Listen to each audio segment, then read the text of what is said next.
Alright, now that we touched on equilibrium, we are going to move on to disequilibrium. And this occurs when at some point where the supply and demand are not equal. Okay, that's when disequilibrium occurs. Okay, if the price is higher than the equilibrium price, then a surplus occurs. Okay, the quantity supplied is greater than the quantity demanded. If the price is lower than the equilibrium price, then a shortage occurs. Quantity supplied is less than the quantity demanded. Let's get some visuals on this now. So, if the price is a surplus, okay, so if the quantity demanded is less than the quantity supplied, then there's going to be a surplus. So here's the equilibrium price, right where the two graphs meet. Well, let's say the price is too high. So the price is going to be price X. So where does that meet on the demand curve? That meets way up here, okay, way up above equilibrium. This is the quantity that's going to be demanded. Quantity, however, supplied at this price is going to be way over here on this side. So that results in a surplus of goods. And the surplus is going to be quantity supplied minus quantity demanded. So this point minus this point. So all of this in the middle is a surplus. Alright, the price is below equilibrium price.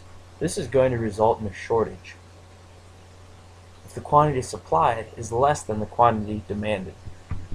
So again, here's equilibrium price, price E, PE, and quantity, the equilibrium quantity, QE. The price is much lower than the equilibrium price, so it's going to be at PX.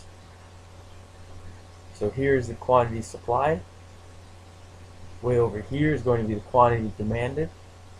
Much higher demand than the supply. So a shortage is going to exist at this price.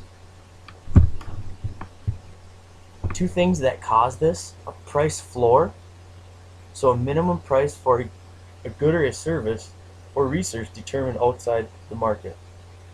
An example of a price floor is minimum wage.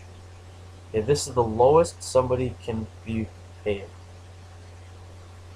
A price ceiling, on the other hand, is a maximum price for a good or a service, or a research determined outside the market. For example, concert tickets sold by Ticketmaster. Okay, they have the most expensive tickets, and they put a price ceiling at that. They don't go any higher than that. Some visuals for these. Here is the price floor. Example, minimum wage. The minimum wage is set at this PMW. Okay, so the minimum wage is right here. It can't go any lower than that, even if equilibrium price is much lower. So the minimum wage is going to result in a surplus of labor, because the quantity demanded of labor and the quantity supplied of labor, okay, the quantity supplied is much greater than the quantity demanded, resulting in a surplus of labor.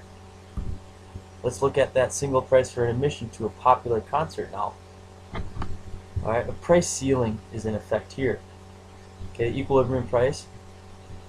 The price ceiling, the price, let's say T right here for ticket, the ticket price cannot go any higher even if the equilibrium's up here. The ceiling is stopping it, much like in a house. You can't go any higher than the ceiling.